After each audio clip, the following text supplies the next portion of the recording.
Act 6. Caesar's End War.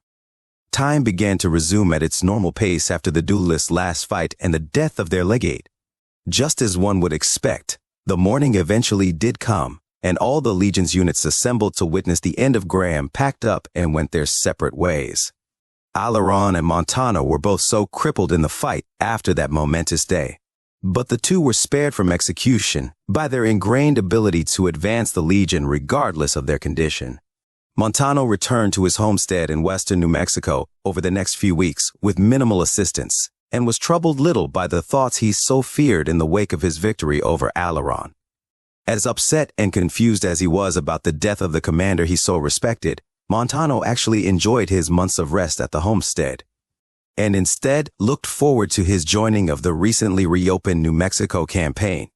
The victorious duelist spent many evenings walking his entrusted lands in silence, tending to the needs of his legionaries and slaves as continual streams of legionaries marched recent conquests to the camps of the East, resupplying their forces and watching the escalation of the new Eastern Front increase slowly over the days and weeks.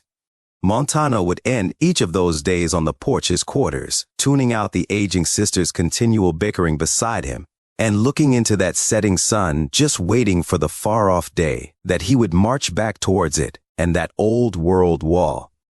Montano hoped he would do so with a new mask and towards a new victory in the temporarily delayed Mojave War. But for the moment, the man was satisfied with his recent victory over his rival. Aileron, being the bested man in the night of that last duel, awoke the next morning with plenty of new scars and bodily damage, even after the remainder of the night was spent being desperately treated to by Gabriella and the Praetorian guardsmen. Upon waking, he discovered that he remembered little of the night before, but the image of Montano holding that blade above his head ready to kill Aileron appeared like a dream to him. The dreamlike nature of that memory prevented Aileron from suffering complete humiliation, and most of the embarrassment he felt in that was lessened by the state of Montano, even when he was in a position to win. In the end, he awoke that morning to his 101st century completely packed and ready to depart back to the fortification hill overlooking the dam, and began the slow march west. Still feeling the tremendous pain of the night before, Aileron would eventually reach the encampment atop Fortification Hill and do his best to aid in the construction of that fortress as he slowly recovered. He was proud to rejoin the front line facing the enemy that had temporarily beaten the Legion, but the front of that war was slow at the start as Caesar and the forces of the East continued to replenish their ranks with the townspeople across New Mexico, Colorado, and parts of Arizona. Aileron would not have the ability to further consider this upsetting betrayal towards those towns, because as Aileron recovered, and while he was busy with his tasks on this front, he would regularly think about that last duel. There were many times in the immediate days and months after Aileron and Montano's last fight that he would overhear legionaries in the camps atop and below Fortification Hill talking about the feud. Legionaries of all ranks would never speak ill about a commander, but many would see Aileron walk his posts and wonder if the storied defeat was true. How it circulated that Aileron told Montano to finish him was unknown, but it was still respected nonetheless by all who heard the ending to that feud. Whenever Aileron heard how that was the ending to the story, Aileron found himself wondering if that was truly the end of it. Aileron still wished he had been killed in the fight, or wished he had killed Montano. And as much as he accepted defeat at the hands of Montano, he found himself continually asking the question if that was the end. The two were still alive, and neither man knew when or if they'd see each other again. One of a million things could happen between then and the time that their paths could even potentially cross again. But Aileron in particular wondered what that would look like. Aileron still knew his rival could have killed him, but would the fact they were both carried away mean anything if they encountered one another?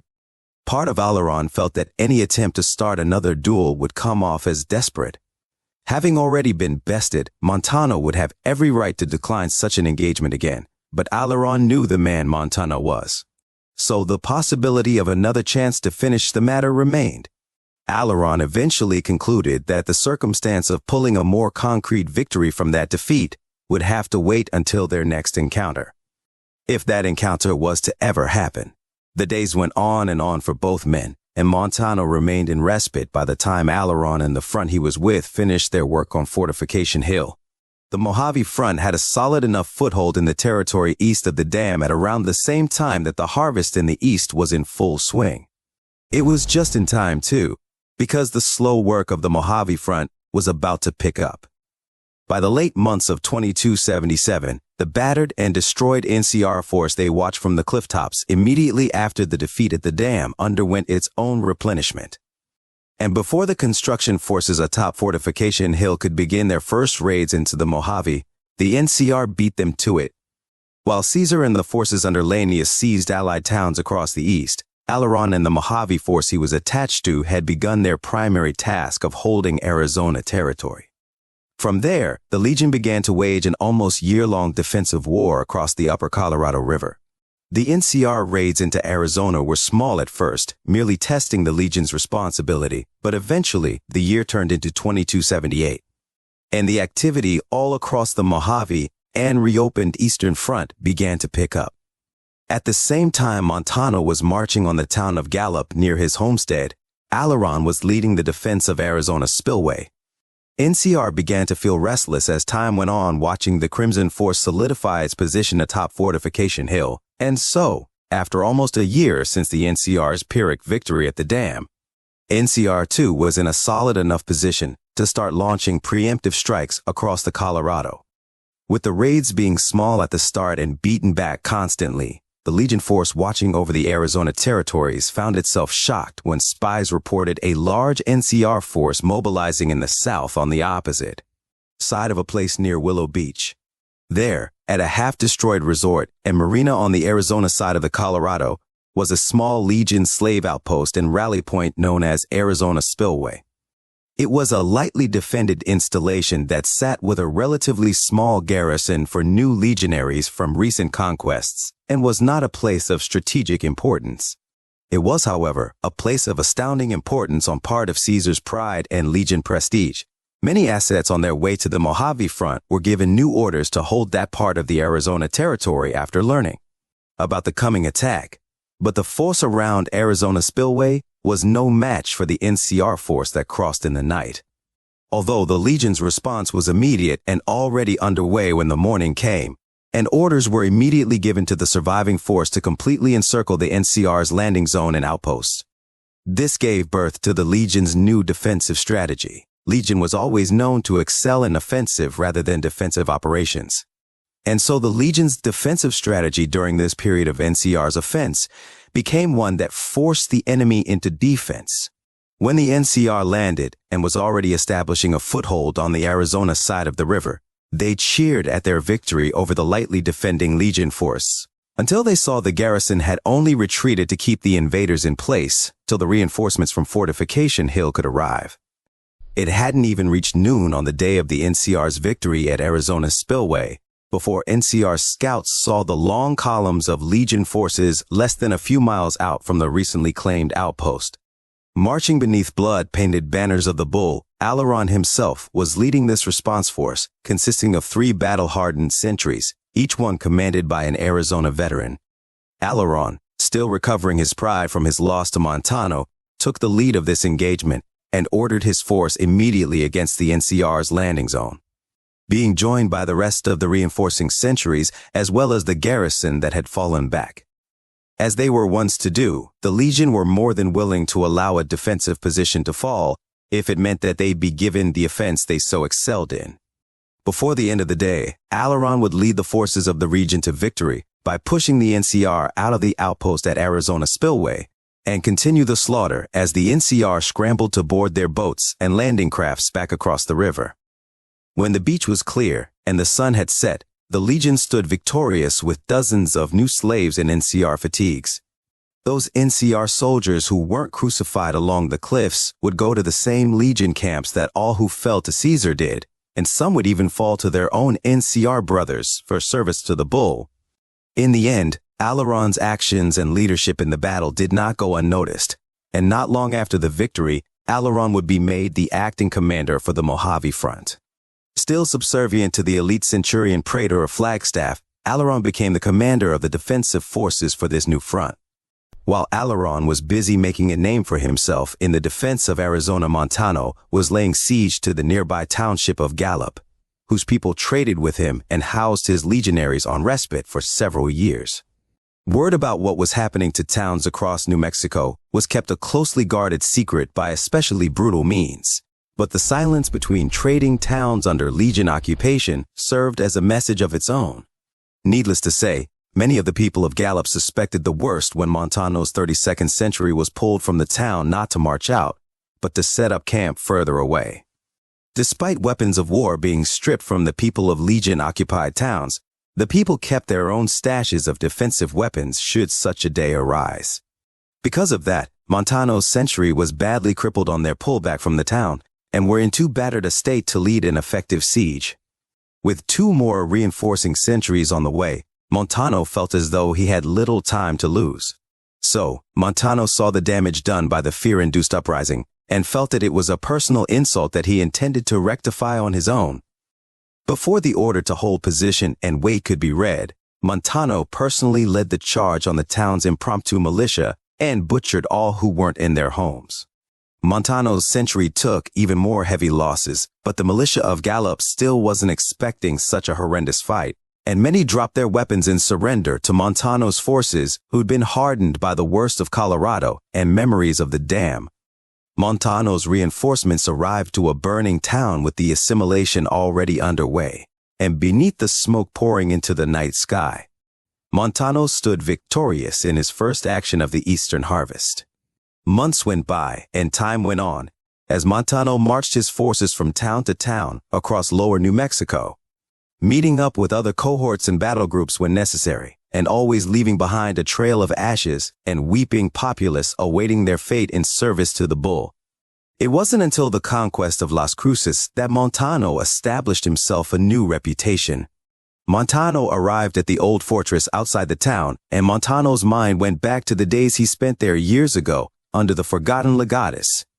The memories stirred in him as he approached the hill where he once knelt before the legate. But a new commander occupied it this time, and that commander was none other than Lanius, the monster of the East. There, at a meeting for all the battlefield centurions under the monster's command, Montano was recognized once more for his exceptional service under him in Colorado. Montano was then selected as part of the first wave for the final assault on the large settlement of Las Cruces, and knew that even though he had not seen Caesar would be watching this next battle if the monster was near.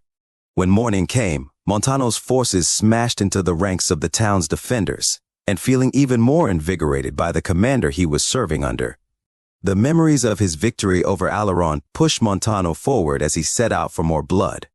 Montano and his forces completely pierced the enemy's ranks and cut their center in half while doing so. Through sheer brutality, Montano broke the heavily fortified center in 2, something that allowed his forces to battle the remaining enemies on 3 different sides just in time for the second wave to hit. Taking fire from the rear lines, Montano left the enemy's center to the work of the second wave and took the opportunity to suppress the rear lines and even begin invading the town. Lanius and Caesar saw and took note of the work Montano had done, and before Lanius began his march to personally join the slaughter, Caesar already saw the town starting to burn, all thanks to the victorious duelists. Montano had already begun to burn the buildings designated for destruction and pull the residents out of their homes by the time Lanius had entered the carnage. When the town's defenders saw the monster of the East approaching the field, many turned to flee only to see that there was nowhere left to run as Montano continued his work in town destroying the enemy's resolve. Those who weren't killed in the fray saw their homes burning, their loved ones being subdued, their rear lines all laying dead, and saw the beast approaching steadily, his golden mask emanating the only message they needed to receive: surrender or die. The day went on, the Legion had won, and the largest settlement in southern New Mexico was in ruins, its people already beginning their march to soldier or slave camps across the southwest before the sun had set. Montano would not receive new accolades, titles, and gifts in the immediate aftermath of this vicious fight, but his actions were noted by Caesar and the monster nonetheless. Instead, when morning came after the fall of Las Cruces, the forces under Caesar were all assembled to witness a new momentous occasion in Legion history. Beneath a sky grayed with smoke from yesterday's battle, Montano and the entire force present for the fall of Las Cruces witnessed the crowning of Launius to the position of Caesar's second. A number of minor legates across the southwest heard the news, and some were momentarily upset when word that Caesar crowned a new legate reached them. All that stopped when they heard who it was. The secret right hand of Lord Caesar for nearly a decade officially abandoned the status of myth for a place in the real world. No longer was Launius a story around distant legion outposts, and no longer was he the object of infatuation for legionaries who served in the meat grinder. Launius had become Legate Launius, a monster of a being, a butcher of men, a living, breathing monument to legion victory, a very real terror whose reputation for horror was already circulating in NCR camps in the West. Montano got to witness the ceremony in the ruins of Las Cruces, and the image of the giant Launius kneeling before Caesar had firmly imprinted itself in the mind of Montano, as well as every legionary there. For the first time in already too long, Montano was able to replace the image of the burning legate with the new image of that golden giant kneeling before Lord Caesar, and the duelist felt at peace. However momentous as this moment was, it was not the end of the reopened New Mexico campaign. Not long after the fall of Las Cruces, Montano would be marched to other towns in New Mexico, be attached to smaller units, and continue his service to Caesar in whatever way the task at hand entailed. This went on for another few months without much change. Montano would hear about news on the Mojave front, but never any details about commanders, noteworthy battles, etc. And Montano had little interest to investigate, so long as there was a yet-to-be-fulfilled orders paper in his satchel. Montano had no idea how long this new Eastern Front would last, or how many other towns would fall, but he would later hear that Caesar and Launius returned to Colorado and expand the front into that wilderness, while Montano himself would stay in New Mexico. It was sometime in mid-late 2278 that the NCR's offensives into Arizona were beginning to lessen.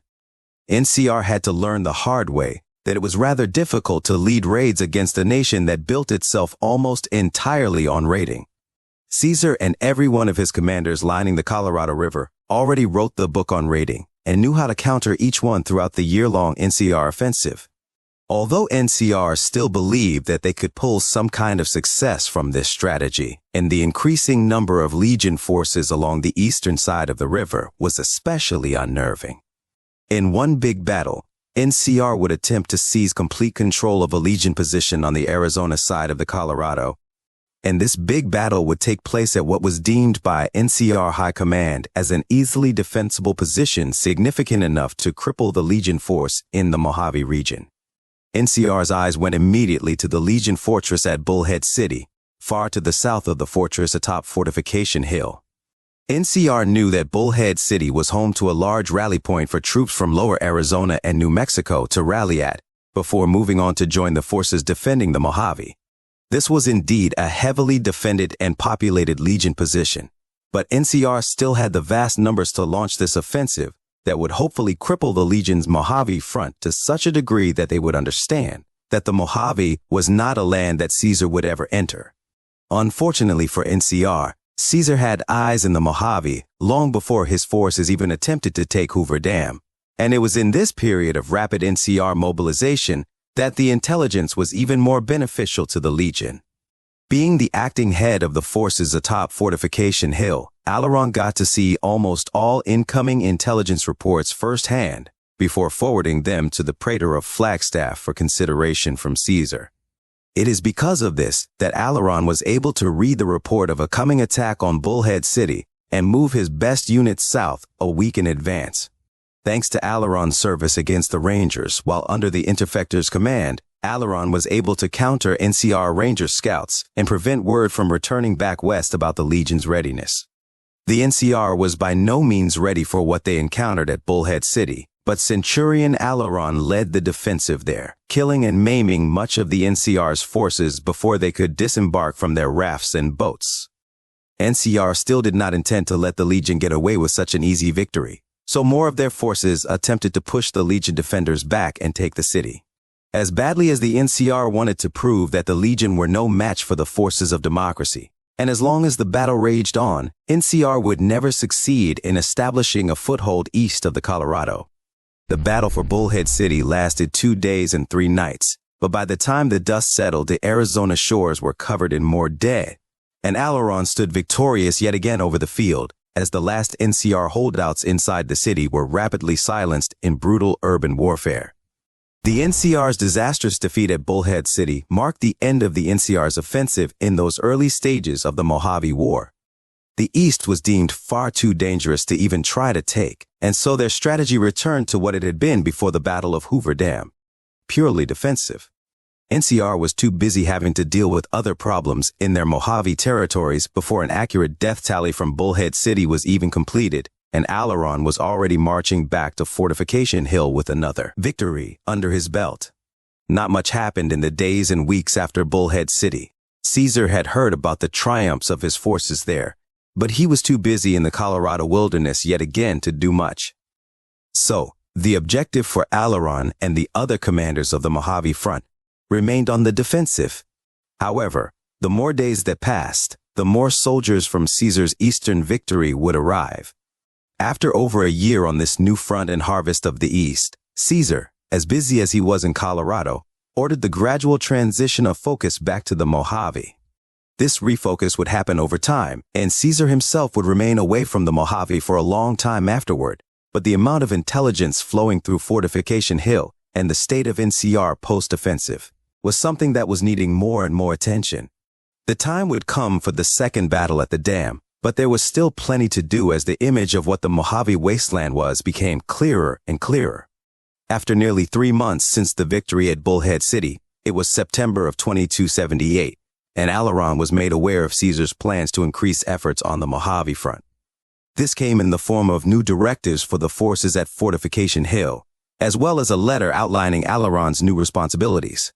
Although Aileron was not promoted any higher than veteran centurion, his new role had him officially acting as head administrator for Fortification Hill and intelligence coordinator. The latter is understood to mean that Aileron officially became the prime relay of intelligence information for Caesar's spies across the Mojave. The news was not much change for Aileron, as he had already held that responsibility for several months, but he noticed the order signature was from Caesar himself, and felt the wave of honor that letter emitted. 2278 was coming to a close, and Aileron felt proud of all he'd done in the past year as he continued to watch the camp below Fortification Hill grow and grow. At the same time Aileron got his letter, Montano had received his own new letter. There, in the firelight of the little New Mexican town burning behind him, Montano read the new orders to see that all he'd done throughout the reconquest of New Mexico had again not gone unnoticed. Montano saw that he was to finally join the Mojave Front while Colorado was being put to the blade in order to make use of his expertise. Montano himself wondered what those expertise were until he read the report outlining the fact that his new role in that faraway front was to lead the terror. Rarely were orders to Legion commanders so vague, but Montano saw his personal events of exceptional service above the new order as reason for his new assignment. Montano truly was an example of savage and merciless service to Caesar, and in that letter, Montano was personally ordered by Lord Caesar to introduce Legion terror to the Mojave populace. Reading how he and his unit were to act on their own and report only to the praetor of Flagstaff, Montano felt the sinister grin on his face grow even more before he folded the letter up and rallied his soldiers to march west. With no new orders about what to do with his most recent conquests, Montano marched his soldiers west, dragging the captives along, and the only stop they made was at Montano's homestead. There, Montano left both of his servant women before continuing west. If Montano was going to rejoin this fight against the enemy who defeated them at the dam, Montano would do so without any distraction, and devote himself entirely to the success of this ultimate war for Legion glory. Montano Part 1, late 2278. Montano sat staring into the fire, listening to his 3 other comrades talk softly amongst themselves. Montano tightened the studded leather bracers on his arms to keep the freezing winds in that desolate stretch of Clark County from flowing down his bulky gray jacket. At the soft mention of the word Novak, Montano lifted his eyes from the fire and towards that glowing little dot in the distance. He recalled the idea proposed to him by the officer on his left and thought this was a good idea. But before the sun had set that day, he recalled what he saw when he finally witnessed the town. Montano's first thoughts were simply, Who on earth would build a monument to a giant green lizard? He rolled his eyes upon considering the strange things that the people of the old world valued. And the idea alone only solidified his understanding of this world's need for Caesar in his mind. Montano knew this little task wasn't much, but if he was going to help Lord Caesar bring the Legion's terror to the profligates of this land, he'd have to do a bit of reconnaissance. Test out who the people were, see what they valued, and how they handled the first brushes against Caesar's blades.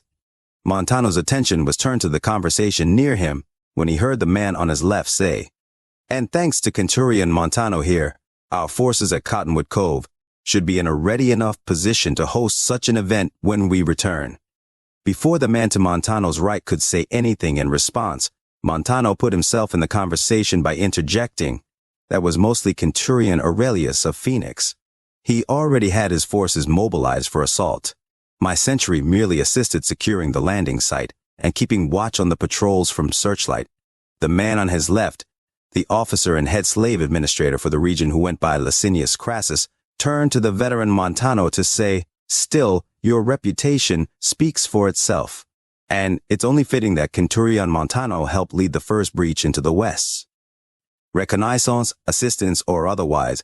Speaking of," said the man on the right, the officer and slave master known as Scribonius Libo Drusus, before adding, "We've held Cottonwood Cove for more than 6 days now, and the profligate response from Searchlight has been almost non-existent.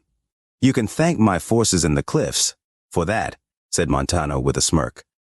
"I can't accept the glory from the fall of Cottonwood Cove, but I can accept the glory for keeping it." The three officers around Montano subtly laughed at memory of the pathetic series of NCR responses over the past few days. Montano himself thought back to a moment 3 nights earlier when he was encamped in the cliffs around Cottonwood Cove and the fight that ensued between his skirmishers and a lone NCR platoon sent to do something. Why the NCR would send a single platoon of around 40 soldiers to investigate the winding cliffs around Cottonwood Cove instead of a battalion, or more, remains something of a mystery to the Legion forces of both Montano and Aurelius of Phoenix. Although the mystery did not matter when Montano thought back to what he and his veterans did to that platoon and the series of small patrol-level engagements since then. If the days after the fall of Cottonwood Cove said anything to the Legion raiding forces in the South, it was that NCR had no idea how to handle their presence or unexpected arrival in the southern Mojave. Despite the occasional skirmishes, the forces around Cottonwood Cove had predominantly been sitting on their hands for the past few days. And all the officers at that small encampment near Novak were considering that when the main question of the evening was raised by Crassus. "Centurion Montano." Montano turned back to Crassus. "I must inquire about why you decided to personally join me on this proposal of mine." Montano answered immediately, "I could ask you the same. Aren't you supposed to be at Fortification Hill, overseeing all slave business of the front for the Officiorum AB Famulatus?" Crassus said with his own smirk, "I may be consul for the office of slavery on this front, but I too am not inclined to sit out on any field work." Montano leaned back on the rock he was sitting beside and adjusted the scratchy wastelander jacket he wore before answering, "Fair enough. Aurelius is fortifying Cottonwood Cove. My forces have the passes in the cliffs secure, and I'm waiting on my next task. In the meantime, I am still under orders to bring Lord Caesar's terror to the people of this land. And I figured your proposal could offer intelligence, as well as a means of accomplishing Caesar's current demands of me." "An excellent choice, Centurion Montano," said Crassus before the man turned to Drusus. "And you still have the letter of opportunity, Scribonius?" Scribonius Libo Drusus answered immediately, "Yes, I do. I also have the bill of sale written up and ready for our contact. All we await is execution." The man opposite from Montano, a veteran decanus named Donato, drafted onto this task as extra muscle spoke up, "Centurion Montano, I trust in your execution of this directive, but await your word in my role." Montano met the eyes of his veteran, raised his eyebrow, and noticed the other two looking at him as if awaiting a plan. Montano was briefly surprised by this and answered all the eyes on him. "I was not aware that I was in charge of this task. I may be the senior battlefield commander here, but this is your proposal, Crassus, written up and coordinated by you, Drusus. Consider me as merely an observer I don't even know the name of the contact who reached out to you in the first place, Drusus." All of them were silent for a moment as Drusus went back through his pack to get out the documents he acquired from their contact as Crassus, the head of slaving operations for this front as well as the proposal's instigator, began to consider how he should lead this operation. Both men were slave masters only attached to the forces at Cottonwood Cove, due to their own directives from Caesar to aid in the Terra campaign. Either way, both slave masters were under the impression that Montano himself would take the reins when he agreed to join them on the operation. Montano could have taken the lead, but if he were to go about this small mission, he would have taken at least a few contuberia of veterans or primes to raise the town. So, the duelist reclined back even more as a smile grew across his face, and all four of them adjusted in their uncomfortable wastelander disguises, while the task's coordinators continued to mull over how to approach the situation. Not more than a few moments later, Crassus and Drusus were sitting beside one another and comparing notes about the task at hand when Montano sensed that they'd come to some conclusions.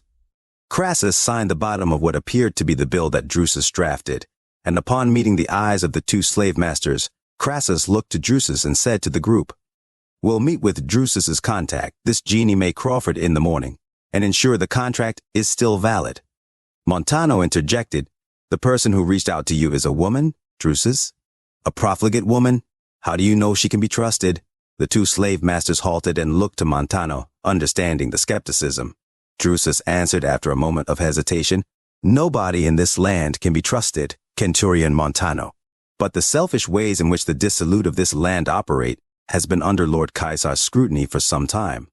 You may read the letter I received if you'd like, my Centurion." Montano gestured for the letter that started this whole idea and took it from the slave master's grip. As he skimmed it in the firelight, he heard Crassus continue, "The town is small, so it shouldn't be difficult to find the pregnant target.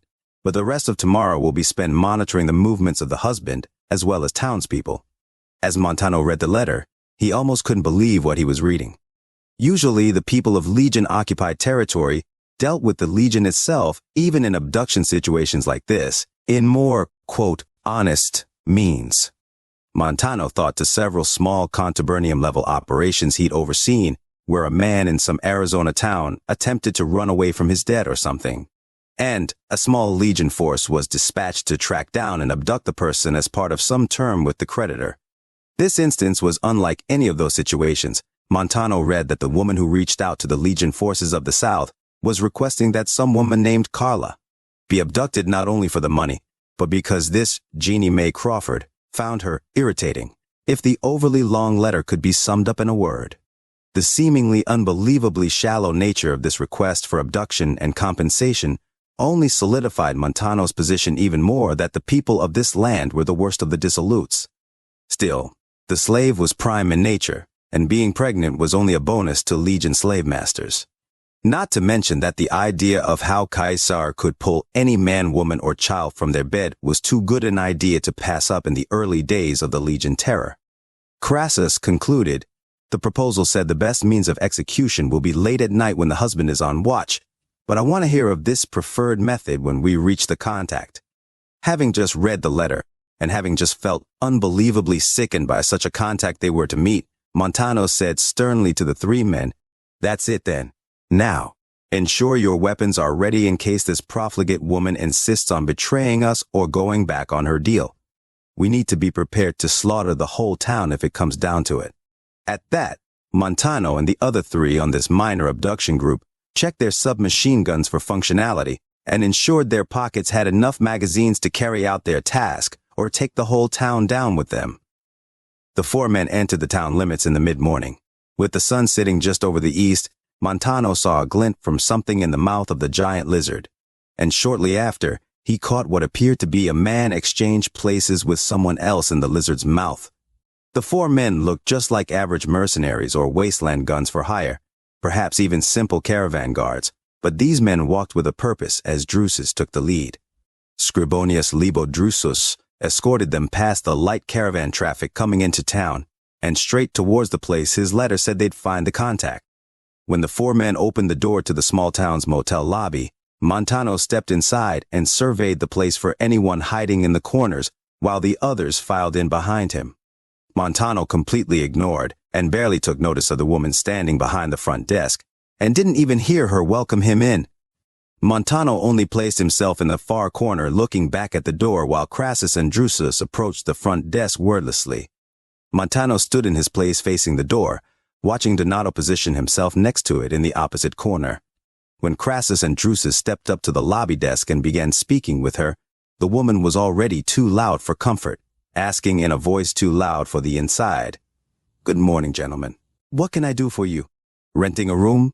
The woman lowered her voice when Crassus pulled his handgun halfway out of its holster, and Montano turned his attention back to the door. The two slave officials began conversing with the woman in a volume Montano could not hear as Montano diverted his focus between the door and the windows to the outside. Beyond the thickly blurred glass, Montano could see a number of caravans still coming down the main road or passing on, and nothing appeared to be up. After a few short minutes, Crassus and Drusus approached Montano, and Drusus said to him in a low tone, "Montano, come with us. We're going to do a little light reconnaissance." Suddenly, the door opened, and an older mustachioed man, wearing a very large sun hat, stepped in. The new arrival was briefly taken off guard by Donato standing right beside the door, but shrugged it off and stepped to the front desk. When the group saw this, Drusus said to Montano again in a low tone, "Actually, stay here, Montano. Keep watch over this woman while we take Donato with us." Just like that, Montano nodded, and the two slave masters approached the exit, motioning for Donato to follow, who did so without word. As the three left, Montano maneuvered himself to the far end of the front desk as Miss Crawford said to the new arrival, "Welcome, stranger. Renting a room or something else I can help you with?" Montano cringed at how someone could speak so loudly outside of issuing battlefield commands, and the stranger replied as he crossed his arms on the counter, and a giant smile nearly broke his face in half. "Well, I hope so, little lady." The emotionless expression on Montano's face slowly began to morph into a terrible scowl again at the too loud volume of the stranger and the pointless words he spoke. Montano felt every urge to vomit at the friendly nature of the words spoken as well as the outright lie that the compliment, those words, little lady, implied for a woman so clearly outside her prime breeding years. The contact's cheeks colored as the stranger in the large hat went on. "Can't say my outfit and I need a room. The boys and I missed that chance by about 8 hours and had to camp down south a ways. Lucky them folks at that ranger station had accommodations." The contact still stood there with rosy cheeks and fanned herself in a manner that Montano simply couldn't understand, but still sickened him as she asked the stranger, "Well then, what can I do for such a handsome gentleman such as yourself on this beautiful morning?" Montano kept himself from throwing up by focusing his mental attention on where exactly this ranger station was in the south.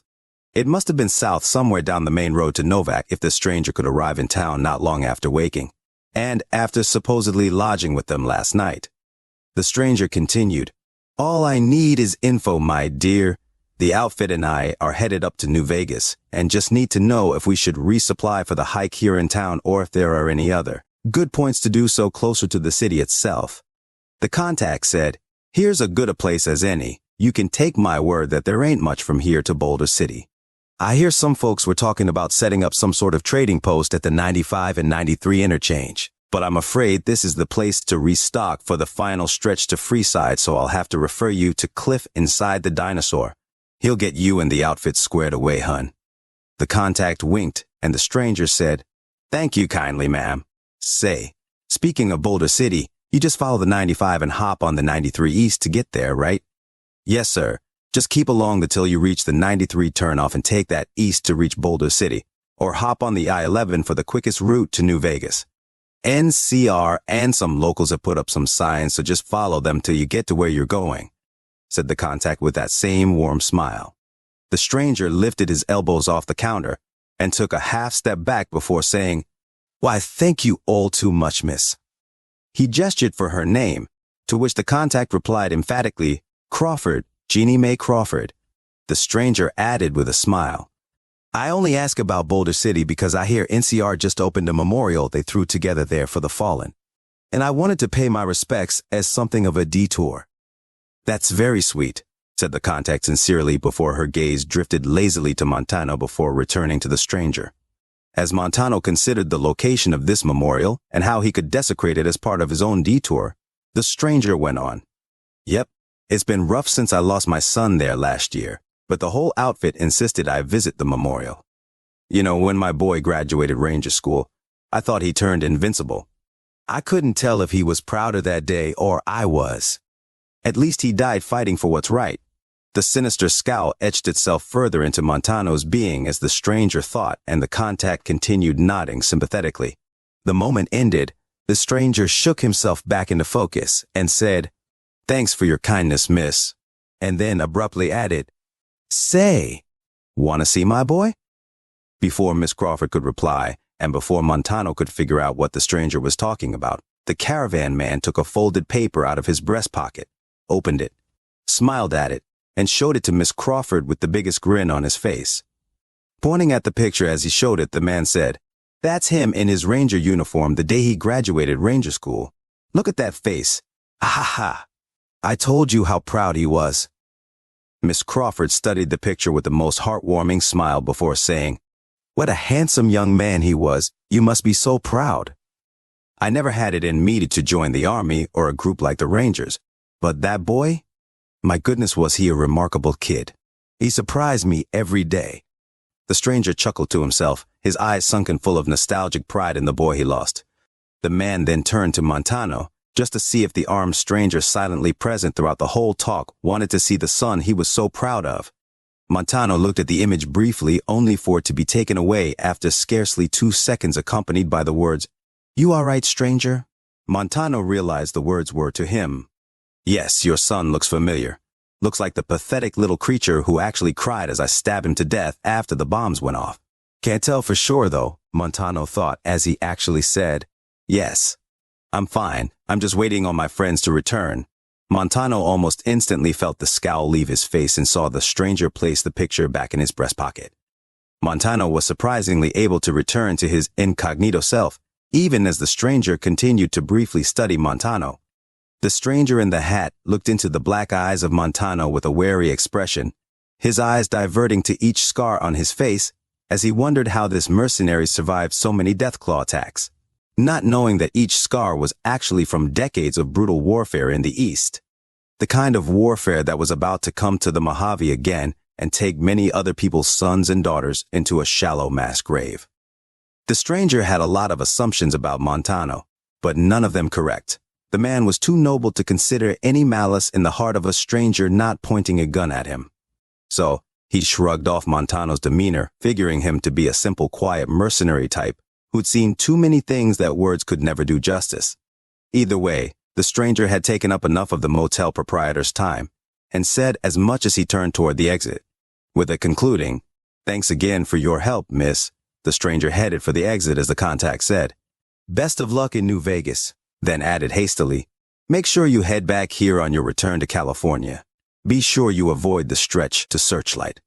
The stranger stopped with his hand on the door and turned his head to ask why. Before he could, Miss Crawford answered, "Word has it, Legion set up shop near Cottonwood Cove recently. Best to avoid that area altogether." Before turning the handle on the door, the stranger tipped his hat and said, "Thanks for letting me know. Here's hoping NCR sends some troops down that way to chase those fellas off."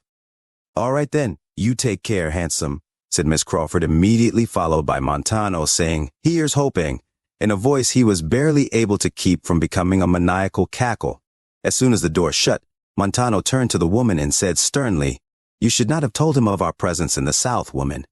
Unfazed, the Legion's slave contact said, "I'm not gonna let you and your fellas raid that sweet man's caravan if I'm able." "Careful, woman. You're under contract with the Legion," interrupted Montano before he in turn was interrupted. "Under contract for that irritating uppity city woman, better off in Legion chains and polluting my home with her awful presence," said Miss Crawford. Montano chuckled softly. "You forget the child, Miss Crawford. You'll be under contract with us for the next 14 years at least. So remember that once we leave tonight, if you want your payment for the wretched spawn, for I would love to come back here if there are any reports of diverted caravan traffic coming from this motel lobby, I'll know just where to find you." The contact kept her composure but gulped in fright at the realization she just traded one disagreeable woman for 14 years under the watchful eye of the most disagreeable men on Earth. Montano saw this realization in her face, and it made him grin. He leaned back on the desk and faced the door feeling triumphant before adding idly, "Too late to back out now. Suppose you could rat us out after we leave tonight, but that won't protect you. Tell the husband as well if you want, but I doubt he'll be too inclined to offer you anything other than a bullet in the head for selling his wife and unborn child to the damned Legion without his permission." My word, what kind of monster would do something like that?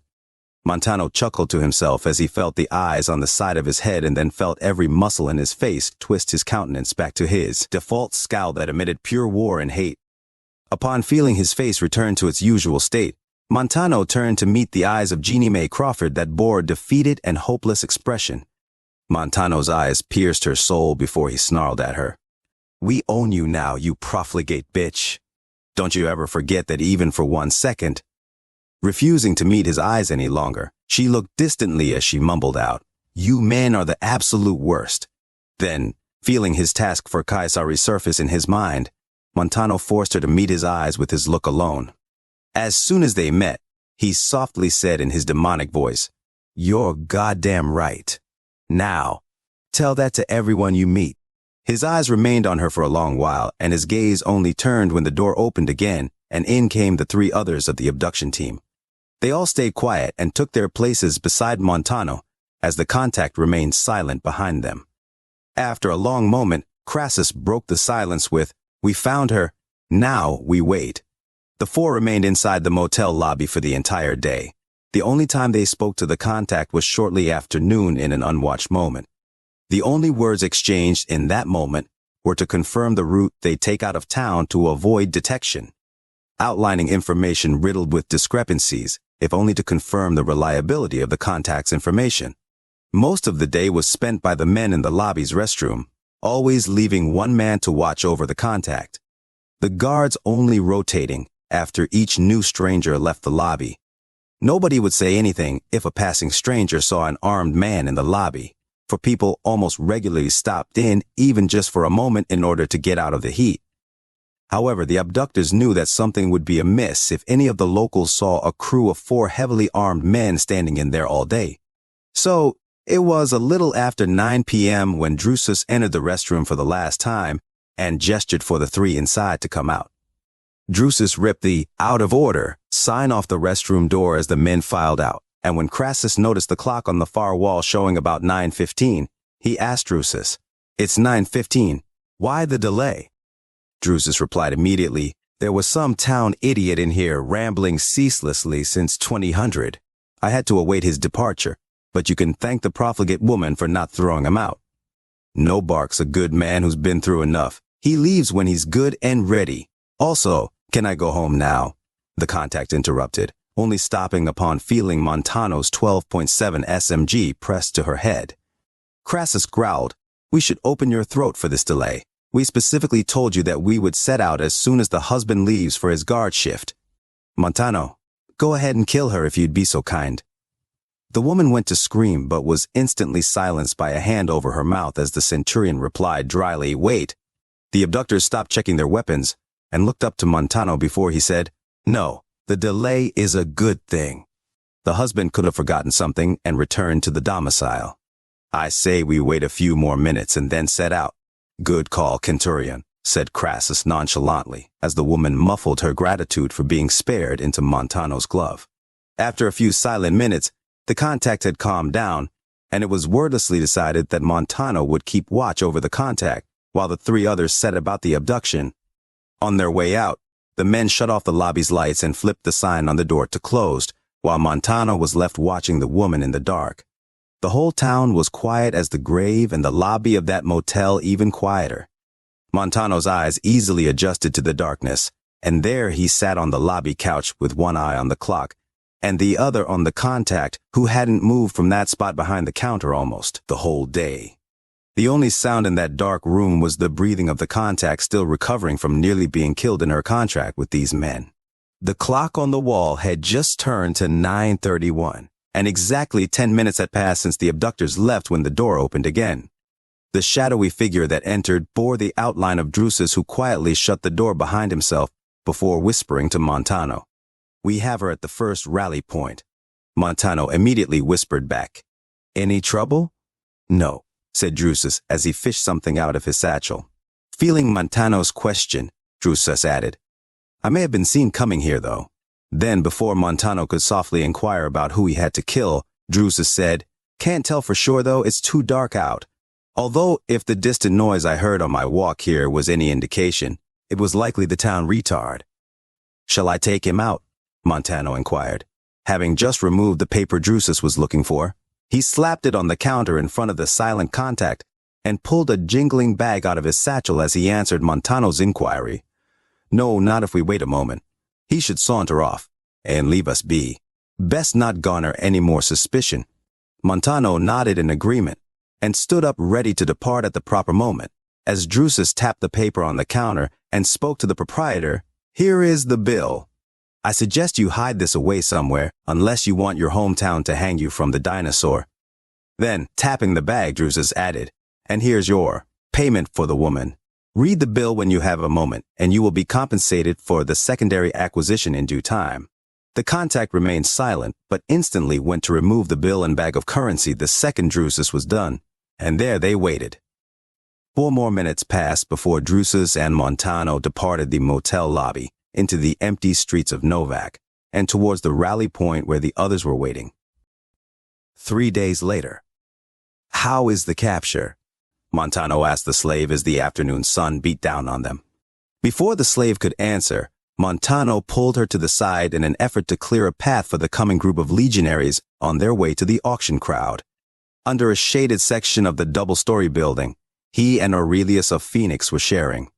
He pulled the slave in closer in order to hear her as the distant crowd became more lively, and other slaves began work on a prisoner pen. Beneath the sound of hammers bashing posts into the ground and legionaries congregating in a relaxed mass, the slave healer said to Montano, She is still stable, Centurion Montano." Montano was about to reprimand her for looking him in the eyes, but decided not to since he required more information. "But can she walk now?" "I believe so, Centurion," said the slave before reading Montano's eyes and adding, The marks on her back and arms are wrapped and still healing, and I think I set her leg properly again. But I haven't gotten to see if she's mobile now." Montano stared at her blankly before asking, "And why is this?" The slave healer said, "When she's not intoxicated by healing powder or bitter drink, she's still too hysterical to hear my words." Montano stared at her with his contemplative scowl before asking, still, in more of a statement, "Yes, Centurion," said the slave, lowering her head and looking away from Montano's boots. Montano stood silently looking at the slave for a long while, still thinking. Finally, he telepathically ordered the healer to meet his eyes, and when she did so, he glanced back at the large crowd around the stage before saying to her, "Go and see to my injured primes before the veterans injured in yesterday's raid. When you see my veterans, Decanus Falco gets priority. I'm going to visit the hysterical woman. Is that understood?" "Yes, Centurion," said the slave. Montano replied, "Good, now go." The slave healer answered, "Yes, Centurion Montano," right away, and immediately took 2 steps away.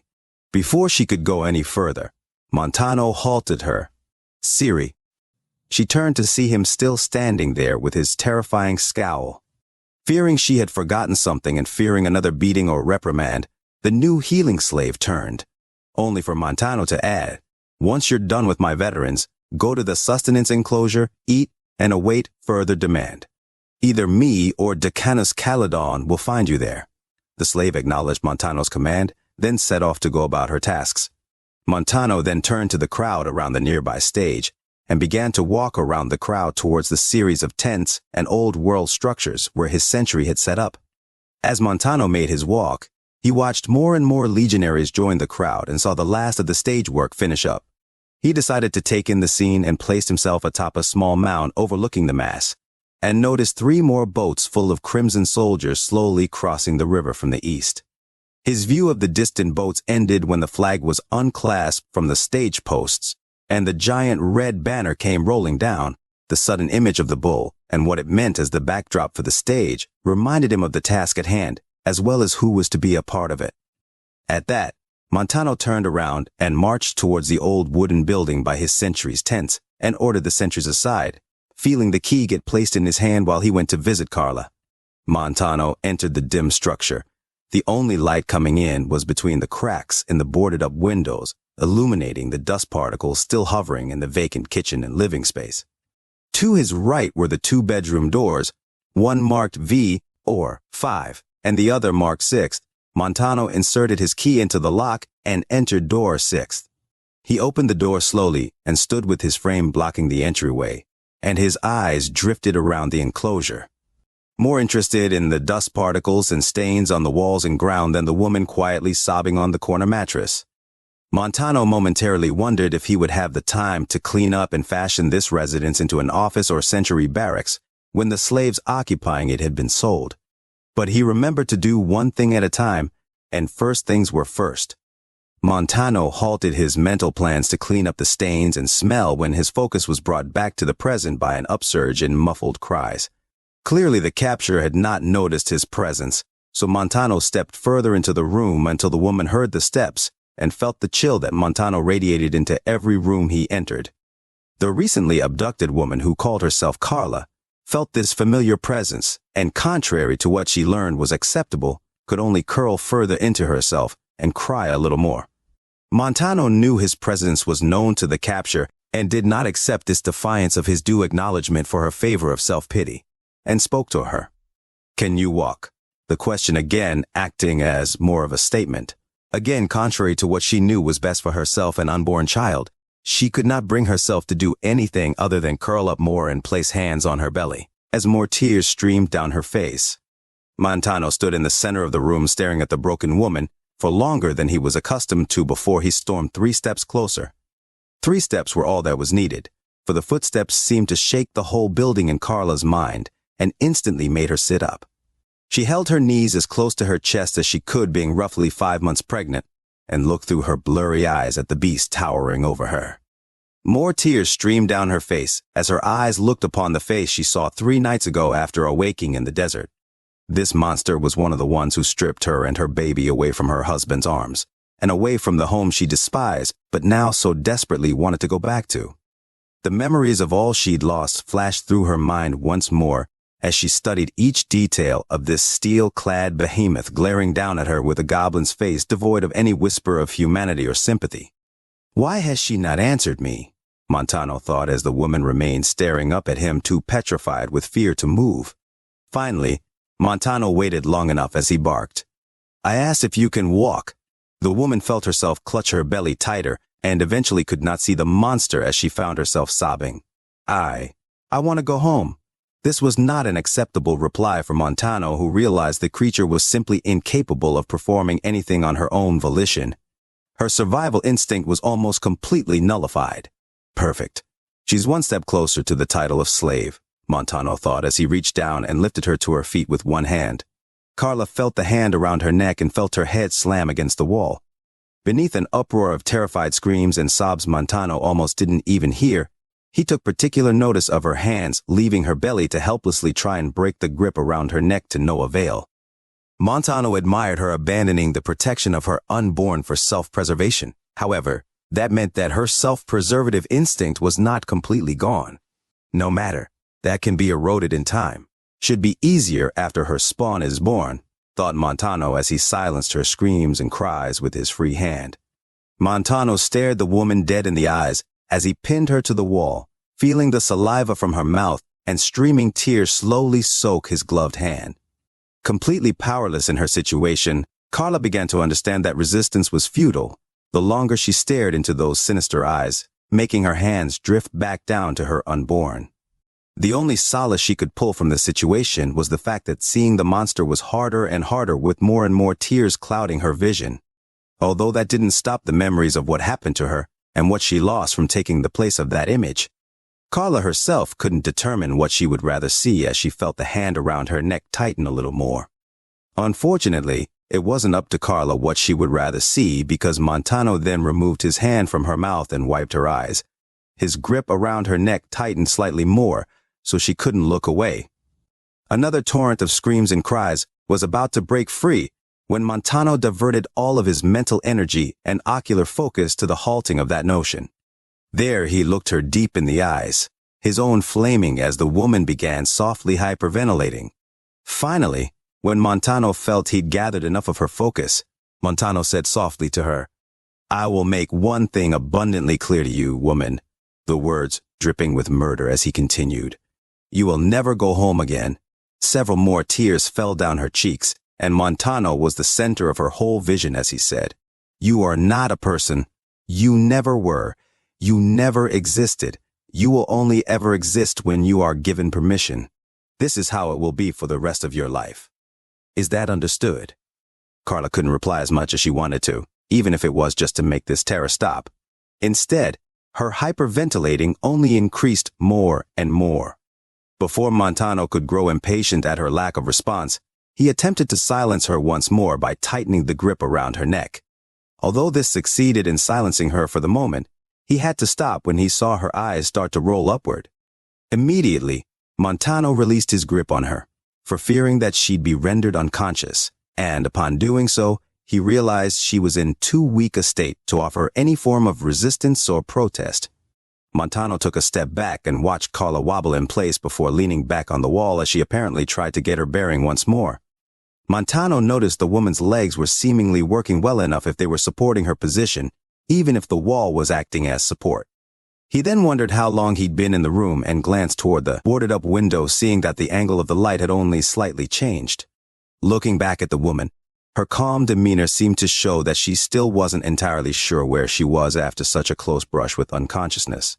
Finally, Montano knew this had gone on long enough. Her legs were perfectly functional, and the muffled noise of the distant auction crowd had subtly increased in volume beyond the walls of the house. At last, Montano figured he could use the slave state to his benefit and said to her in his gruff but less hostile voice, "Come with me. Your presence is demanded outside." Carla looked to Montano as she leaned on the wall, her face covered in dried tears, and she grew a faint smile across her face as she fell to the floor unconscious in total defeat. Montano muttered some curses under his breath, kicked the slave to test the truth of her current state, and upon realizing it was sincere, walked outside and gathered 2 nearby legionaries to haul her out. The centurion watched as the legionaries dragged out the limp body of Carla towards the stage. The 3 disappeared into the mass of crimson soldiers and into the congregation of slaves to be sold. After a long moment of silent contemplation, it was time, and Montano made his way towards the stage. 2 hours later, Carla stepped onto the wooden stage platform in chains, being pulled to the block by a masked man in crimson and black. She hung her head low, not wanting to see any of the new world she was part of. She stepped onto the block and heard the awful words from the enormous crowd full of the worst men she couldn't have imagined really existed a few days prior. She felt the heat of that burning Mojave sunset shining right on her and moved her shackled hands back to her belly as another tear fell onto the block, and the announcer read her description. Carla didn't even hear the words describing her like she was a prize Brahmin.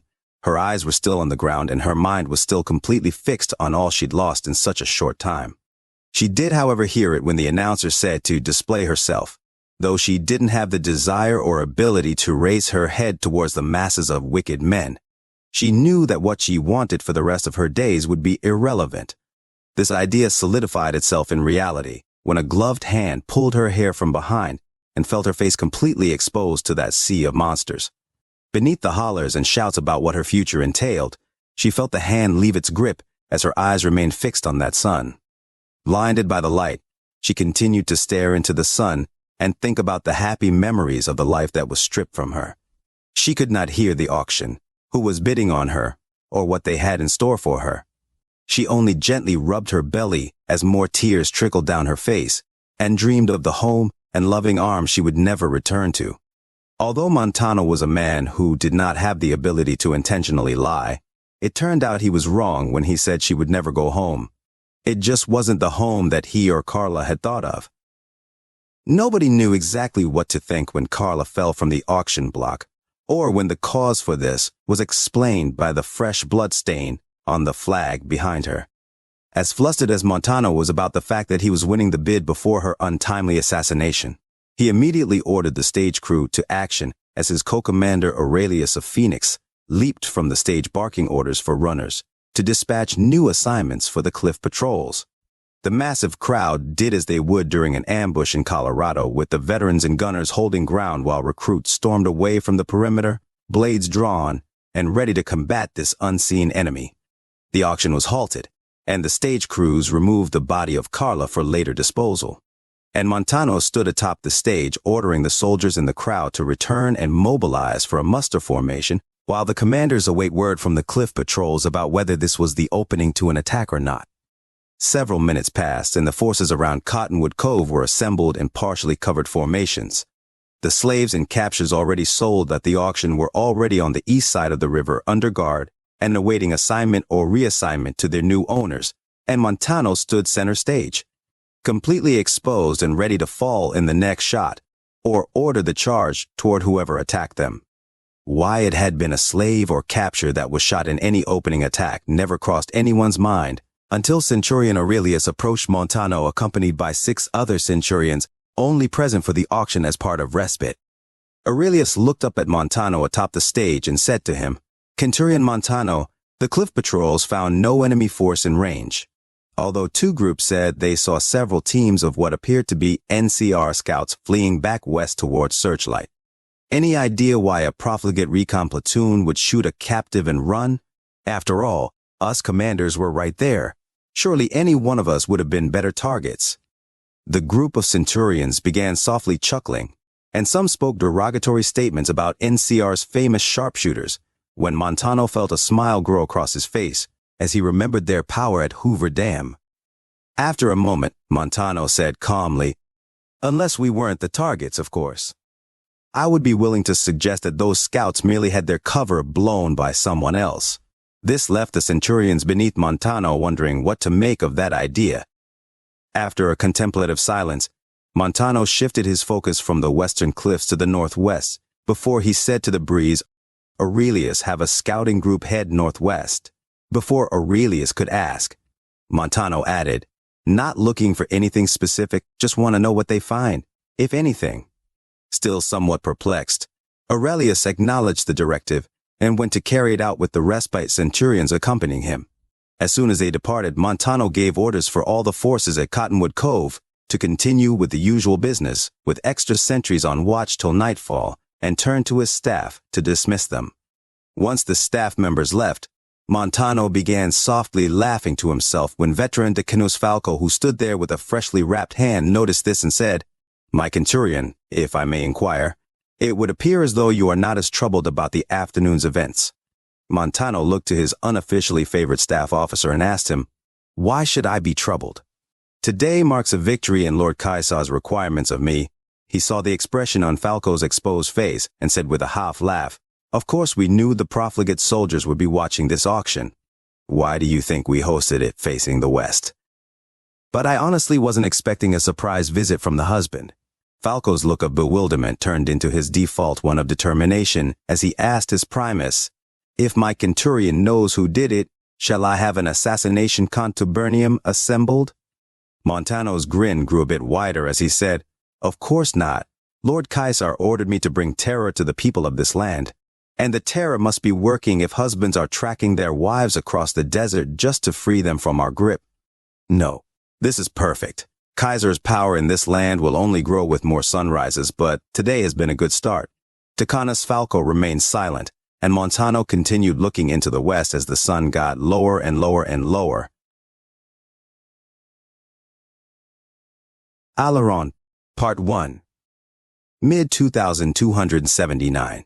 The gates to the fort gave off a loud crash as the heavy steel kicked up a cloud of dust before him. The guards in the entryway stood in rows, with their blades held out in salute, and even the guards by the counterweights held their fists over their hearts in ceremony to the arrival of veteran centurion Aileron. Aileron stood there for a moment longer as the dust settled further before raising his hand in signal for his staff and slaves to follow. Aileron removed his goggles and lowered his bandana as he stepped into the fort and acknowledged the saluting guards with the nod of his head as he continued on. He followed the path made by slaves entering and leaving the fortress grounds, looking up at the row of crosses atop the volcanic rock.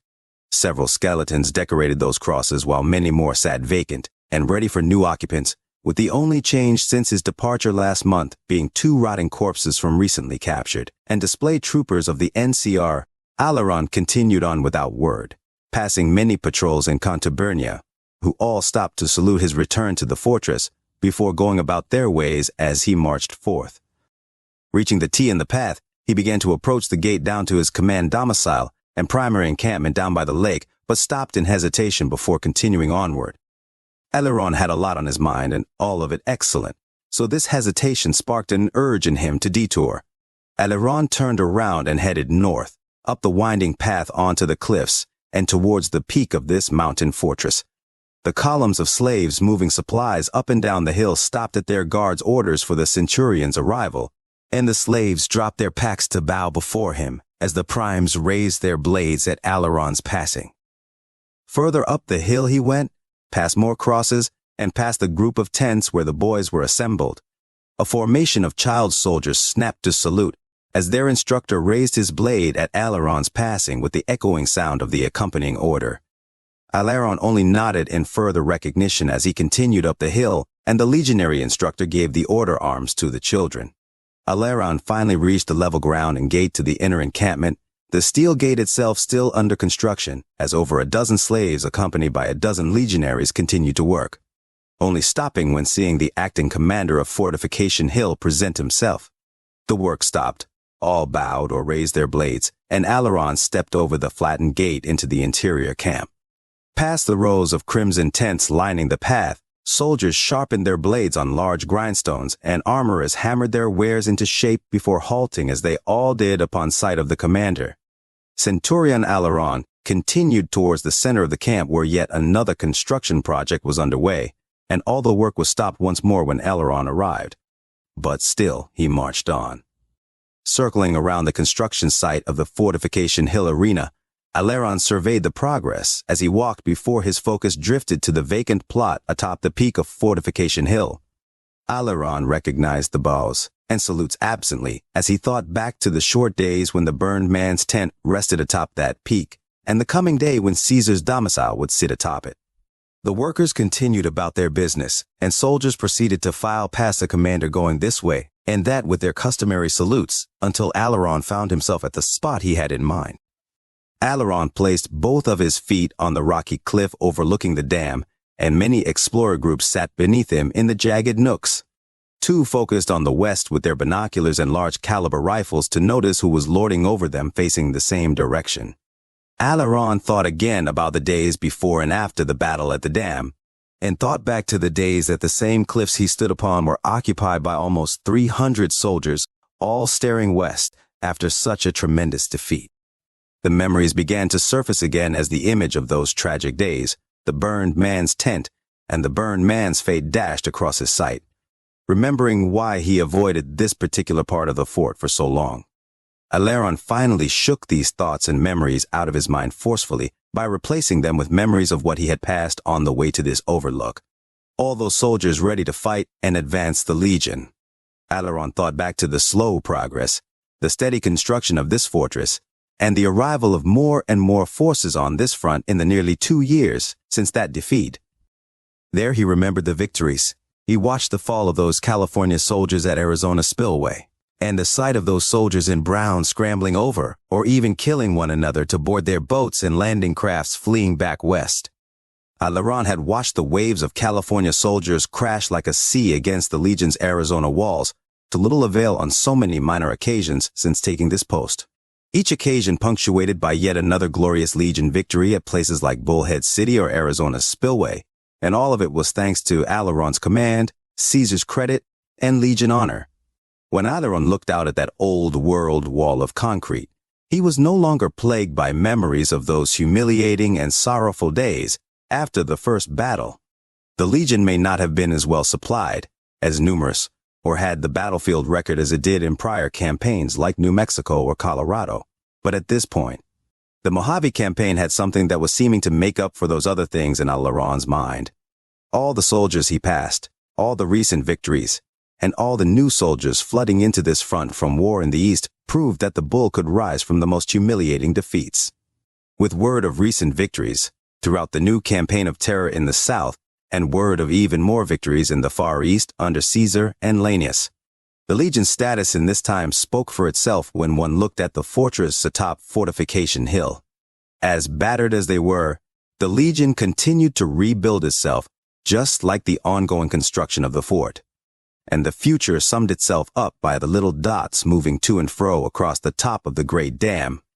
The more victories the Legion won in the south and east, the more soldiers filed into the Mojave front, the more the fort expanded, and the more the enemy atop that old world wall sat in place.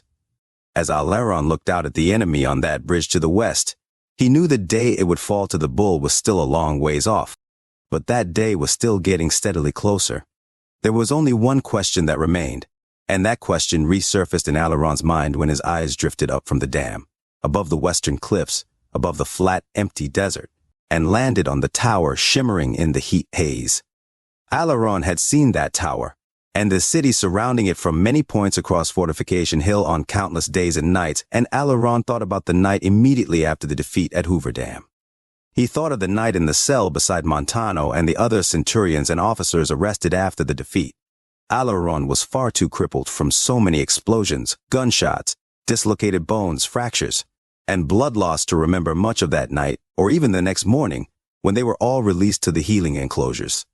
The only thing Aileron remembered about the night after the battle was the dim light he saw coming up from the western mountains. Beyond the dust and smoke still hanging in the air after such an enormous battle, Aileron wondered where that light was coming from, since the smoke could seemingly block out the moonlight, but for some reason couldn't block out that mysterious illumination. His mind went back to the days before the battle, the week of marching up to Hoover Dam, the nights where, when he wasn't battling the cold breeze on the march, he was wondering if anyone else was seeing that mysterious light. He thought back to the nights immediately before the attack, when he was in meeting with the other officers.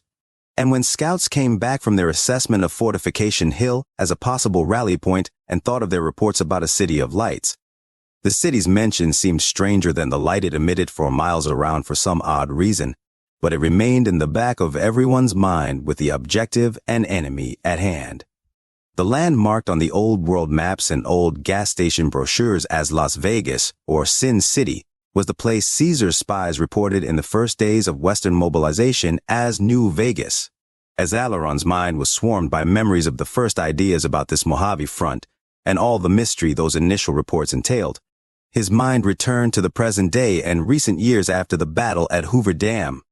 He had seen that city on so many days since taking charge of this front, and even the weeks leading to the burned man's execution. Night after night, Aileron found himself captivated by that bright beacon of neon lights sitting alone in the middle of a black desert, and Aileron considered those first days after loss at the dam, those days when he was healed enough to resume his duty, and how that bright monument affected the soldiers of the Legion. Aileron remembered the night after he awoke from healing, found Caesar in charge, and learned Graham was in chains. It was the day he first saw that city, the source of those lights. He thought back to the days after Graham's arrest, the lack of orders to carry out, and the horrendously angry demeanor of Lord Caesar. Aileron made his rounds, saw to his forces, and watched each group of soldiers without orders take seats atop the cliff, still looking down at the enemy below. Aileron remembered that first evening he was upwardly mobile, and the moment that afternoon where he learned what his rival had done to assist in his healing.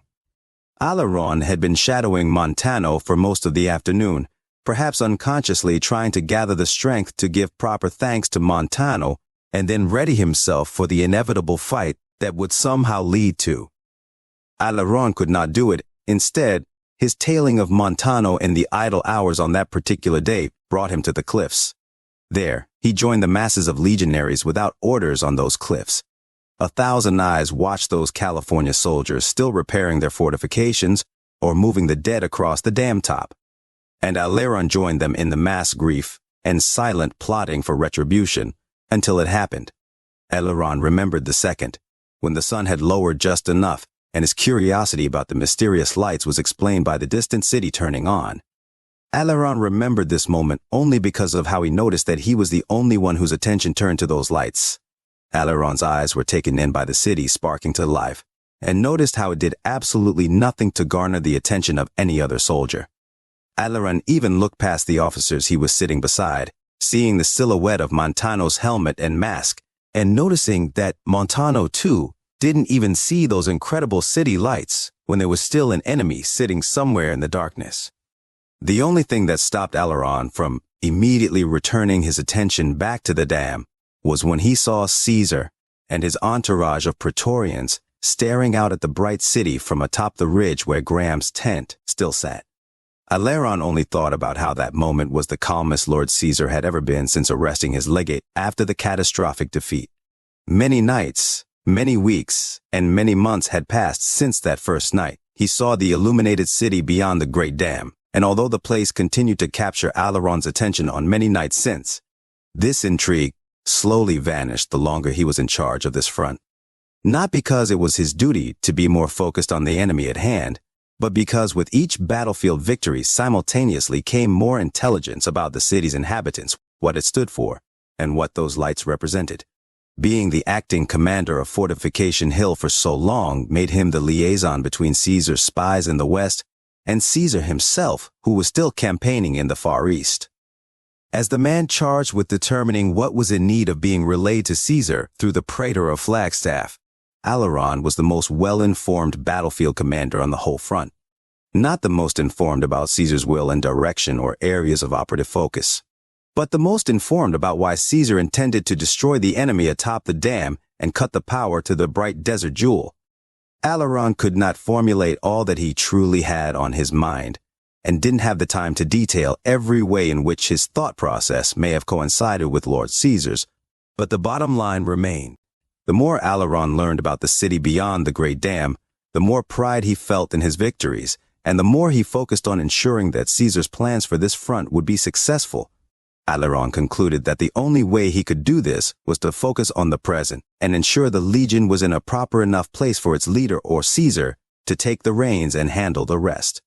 Aileron was still plagued by so much of the past, but he was still legion, and although there was a lot of waiting in this long game of preparation, his return from Flagstaff contained news that had yet to be delivered. When Aileron had taken in enough of the sight before him, he felt the new presence behind him and spat off the cliff towards the west as he turned to see who he was expecting. Centurion Aileron, I heard from my runners you were back. Ave, and true to Caesar. I assumed you would send word immediately about your return. Aileron looked at the head of the Frumentarii and the group of other agents congregated behind their leader. He glanced back at the dam and those silent cliffs opposite the bridge, and then back at the Frumentarii agents just as the 6 centurions of the fort approached him in a loose formation. Aileron remained silent as the commanders approached, led by his subordinate, another veteran centurion of less renown known as Centurion Septimus. Before Aileron could reply to the head of the Frumentarii, the man who went by Volpes Inculta, or greet the other centurions, Centurion Septimus said on approach. Centurion Aileron, I beg you to depart from this cliff. It would be unfortunate if a profligate sharpshooter assassinates you before word from our praetor and Flagstaff can be relayed. Aileron thought again about the message he held in his mind, the message that made him approach this overlook to think in the first place, and the message made him feel invincible. As kind a warning as it was, Aileron could only grin at his subordinate and motion for the groups of spies and commanders to join him on the cliff. Aileron turned around to face the great dam and heard the steps of those he expected take places along the ridge. With Volpes on his left and Septimus on his right, the cliffs were lined by all the commanders and spies as their staff soldiers stood idly behind. A long silence ensued as each commander and infiltrator felt the wind on their faces and looked down at the profligates across the dam top. Aileron could feel the sights of 100 rifles trained on his person from the soldiers below and sharpshooters in the western cliffs, feeling the grin grow slightly wider while more California soldiers slowly moved to their barricades as word about the line of Legion commanders surveying the west spread. Without a single word, Aileron heard the Legion forces across the fortress speed up their readying to go down at the first shot that may come his way. And pride washed over Aileron when he could feel the shaking of those profligate soldiers far below. Aileron knew that no shot would come his way, not one at him or any other of the officials looking down at the dam. Volpes and the other spies may have known that no action would occur that day through their intelligence about NCR orders. And although the other Centurions knew that in their hearts, the Centurions remained wary until they too felt the fear in those California men that shook the whole region. Finally, the winds died, and the soldiers across the dam began to move ammo to the first barricades in preparation for the assault on Hoover Dam. A battle that only the Legion knew would not happen this day, but was undoubtedly coming. At last, Aileron felt his eyes narrow as his insidious smile reached its limit, and he knew for sure that the Legion had reached its full power again just by the sight below. Aileron marveled at the power the bull and its commanders could spread just by their presence, and that was that. Aileron knew it was time to get back to work, and the cue to do so was given by the commander of the Frumentarii, who finally asked, "Shall we go somewhere more private for our meeting?" Aileron turned his head to Volpes, who then added, "As sure as you are of the profligate's cowardice, I'm certain I speak for all the elite of this fortification when I say that we're eager to hear your news in a more secluded environment." Aileron nodded, and the voice of Septimus next to him said, "I agree with the Frumentarius. I would hate to spark off the assault on Hoover Dam before Lord Kaiser had authorized it." Aileron faced the west one more time, hearing his subordinates and brothers' concerns before saying into the wind, "NCR remain far too cowardly to spark off that conflict. Even if they kill me or any one of us now, there's no stopping what's coming." With memories of his meeting in Flagstaff and the message he was to report to the leaders of this front in mind, he took one last look at the NCR soldiers far below, reveled one more time in the fear their presence alone emitted, and added, "But I understand your concern. I'd hate to be forced into action by the ill discipline of a fearful, trembling profligate sharpshooter. Lead the way." At that, the commanders of Fortification Hill departed from that clifftop and towards the north, where a tiny concrete building sat at the very edge of the northernmost part of the interior camp. There was a lot to say about that little building, as it was something of a mystery to the soldiers of the Mojave Front since the first days of the fort's construction. And this section of the camp remained largely unoccupied at this time, save for a few supply tents and a small corral for Brahmin. But that structure and its purpose was an ongoing investigation. So, the group of commanders and spies proceeded towards one of the large supply tents where they'd remain undisturbed by other officers and soldiers seeking directives, and they each ordered several of the nearby Explorer Cliff teams to depart the section. Each officer collected their staff officers and dispatched them to their centuries with orders to serve as acting commanders, as the Centurions themselves were not to be disturbed until further notice. Aileron himself had Gabriella and some of the other slaves set up meeting accommodations in the supply tent, and the task was done a minute after the order was issued. Aileron told Gabriella to await his return at his sentry's encampment down by the lake and remain of use until further order. To his staff officers, he had them take posts around the meeting tent, and when all the commanders were freed up for the meeting, the spies were already waiting, and Aileron lead them inside. The slaves had set up several boxes and chairs around a large wooden industrial spool being used as a table, and each commander and spy took their seats. The tent remained closed, and the only illumination was from several lanterns on the table and atop the surrounding supply crates. The meeting was by no means a covert one. The seclusion from the rest of the Legion forces at Fortification Hill was only due to their desire to not be disturbed by any other officers. However, every time Aileron had a meeting with the spies who reported to him, it was usually implied that an extra emphasis on seclusion was to be taken into account. After all, Aileron did not know what the spies would report, and although none of them feared infiltrators at the fort, the words and reports that were meant for Kaiser required as few ears or eyes as possible. Once all were settled in their places, Aileron scanned the room, studied all the faces across the table, and started by asking plainly, "I will take any status updates or reports at this time before we officially begin this meeting." Immediately, all of the Centurions removed some folder or stack of documents from their personal bags or satchels and slid them towards Centurion Aileron. Most of the Frumentarii had similar reports to relay that they kept in front of themselves, and Aileron stacked the Centurion's reports before opening the top one marked with the bull and number of the 92nd. Upon opening the folder and looking through the first pages, he felt Centurion Tarquin's eyes and said, "Centurion Tarquin may speak." as he read the report. Centurion Tarquin went on to verbally affirm all that Alaron was reading in the report. Tarquin's report was fairly standard for Alaron, merely outlining scouting work done on the north end of Lake Mead, NCR movements around that area, details about mutant and wildlife threats, and the outcome of skirmishes during recent lake crossings while Alaron was away. After Alaron was done reading, and after Tarquin was done speaking the details not mentioned in the reports, Tarquin sat waiting for Alaron's orders about how to proceed. Tarquin was told that he'd have to wait before receiving further instruction and was not given the reason why, as was customary. However, Alaron's immediate turn to the next report said without word that it would have to wait until Alaron explained the outcome of his meeting in Flagstaff.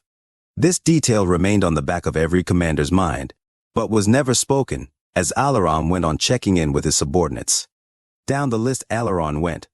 Each report was similar to the last, covering different sectors of the fort's operational jurisdiction, with different details based on what the forces encountered while Alaron was away. Alaron particularly enjoyed these meetings, as they reminded him of those similar nights at the Lord Interfector's side. Either way, Alaron took pride in taking on a similar command role even if the titles for such an enormous responsibility weren't bestowed upon him. So Alaron continued, and the only reports that were slightly different were the report from his second Centurion Septimus, who was in charge of the southernmost reach of the fort's jurisdiction. Then there was the report from Centurion Roboro, who was currently in charge of accounting for new arrivals to the front, as well as the fort's operational matters. Roboro's report did not have any mentions of skirmishes or reconnaissance updates, but his verbal and documented reports outlined the number of replenishment legionaries who arrived from the east, which sentries were on standby in the fort's reserve pool, and who was leading the new arrivals. Alaron almost always caught himself looking unconsciously for Montano's name in the new arrivals list, but, as usual, was dragged into new thoughts with each detail he read or heard. The report went on to show the progress of numerous construction projects across the fort, including the arena, the new gate to the interior, the fortification of weak sectors along the walls, as well as various matters pertaining to fortress operating procedures.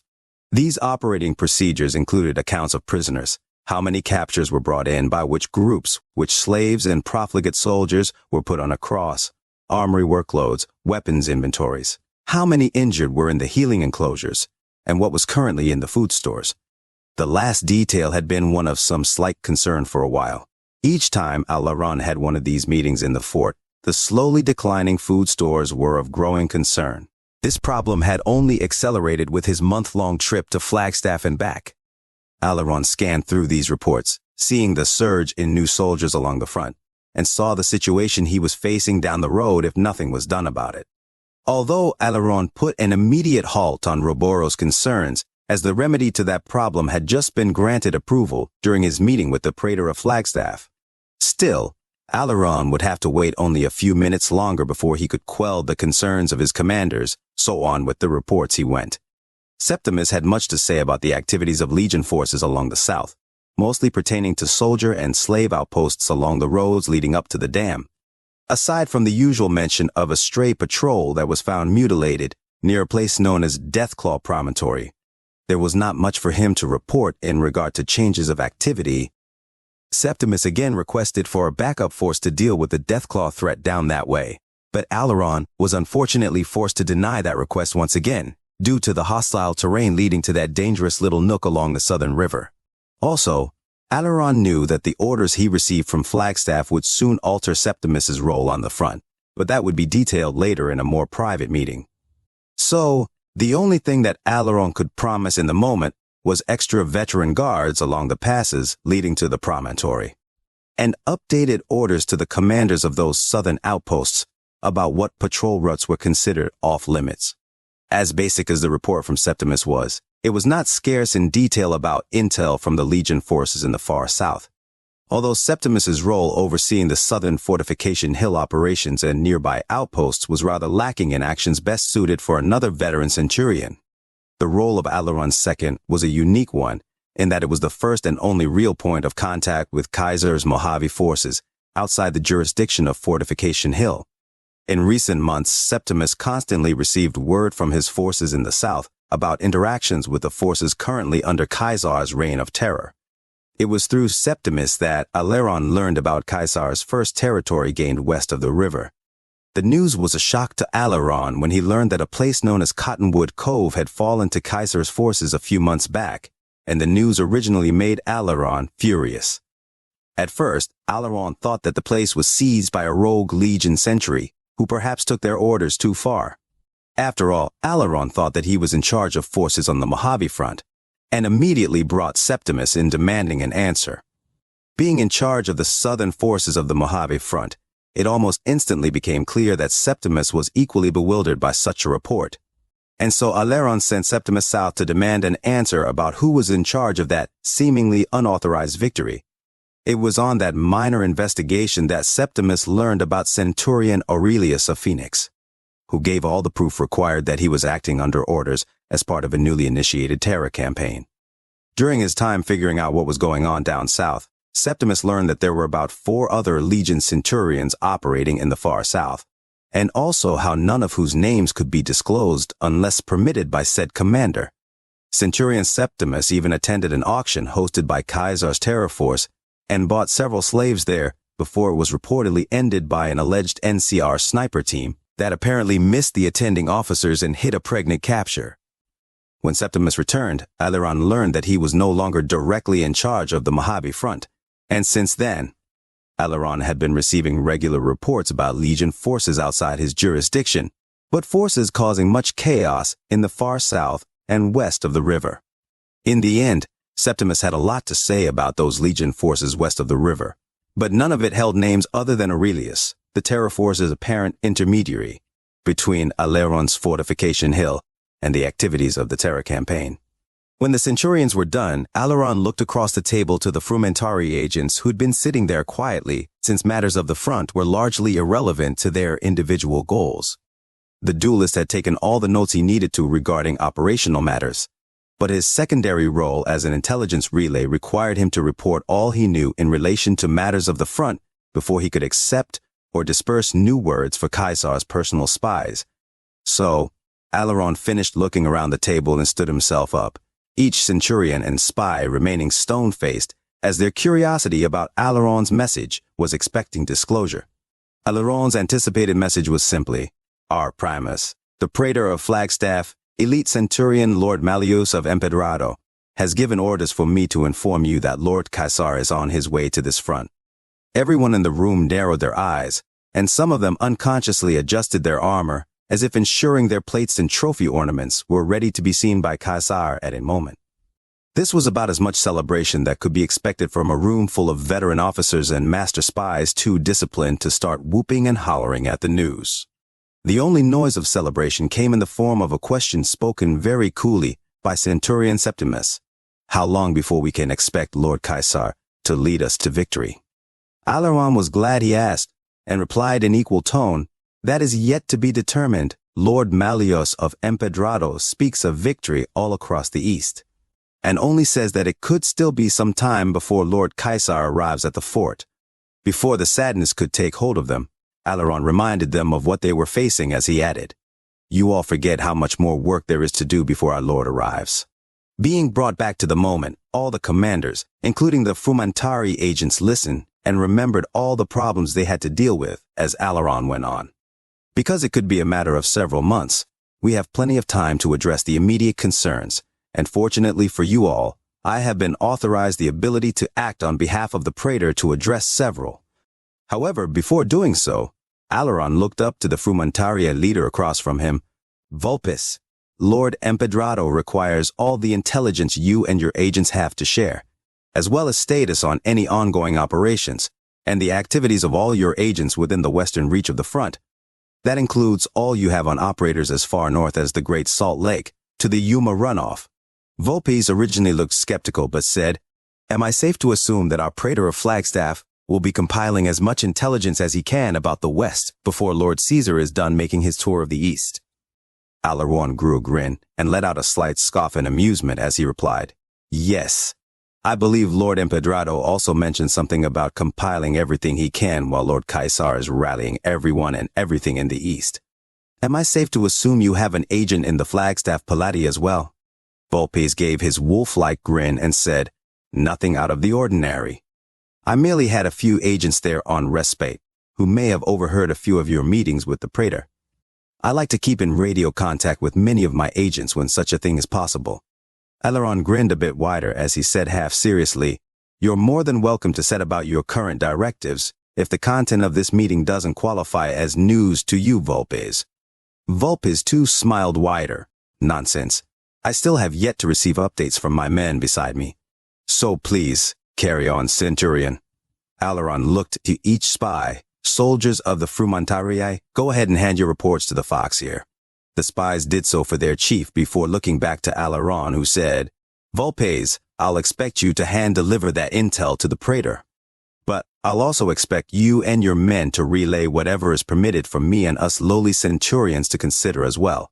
Vulpes placed his boots on a nearby box and reclined back in his seat, gesturing for his spies to begin updating the battlefield commanders on new situations. Going around the table, Aileron met the eyes of the first spy, one who went by Falx. Aileron said, "I must mention that Lord Empedrado admired your work around the profligate camp at Macaron, and particularly your work with the Fiends. It is my duty to inform you that you have been granted permission to give word to their leader, this motor runner, that Lord Caesar is pleased with their continued battery of the forces at Macaron." Falx immediately asked, "Is this satisfaction from Lord Caesar or from the Praetor?"